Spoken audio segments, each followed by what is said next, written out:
நாளுக்கு நாள் போயிட்டே இருக்குங்க.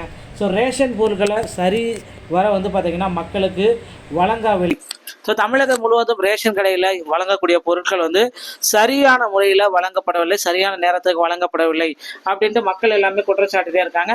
அது எல்லாமே கருத்தில் கொண்டு ரேஷன் கடை ஊழியர்களுக்கு சரியான டைமில் பொருட்கள் வழங்கணும் அப்படின்னு பார்த்தீங்கன்னா ஊழியர்களை உடனடியாக அதிக அளவு எடுக்கணுங்க.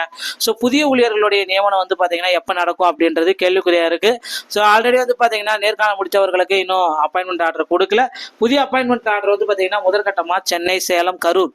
ஸோ சென்னை தவிர சேலம், கரூர், ஈரோடு இந்த மாதிரி மாவட்டங்களில் அப்பாயின்மெண்ட் லெட்டர் அன்அஃபிஷியலாக வெளியிட்டிருக்காங்க அப்படின்னு தகவல் வந்திருக்கு. இதில் உண்மை என்ன அப்படின்னு பார்த்தீங்கன்னா அன்அஃபிஷியலாக வெளியிட மாட்டாங்க, அதிகாரப்பூர்வமான இணையதளத்தின் மூலமாக மட்டுமே வெளியிட போகிறாங்க அப்படின்றது நமக்கு எல்லாத்துக்குமே தெரியும். அதனால் இணையதளத்தை மட்டுமே நீங்கள் பாருங்கள்.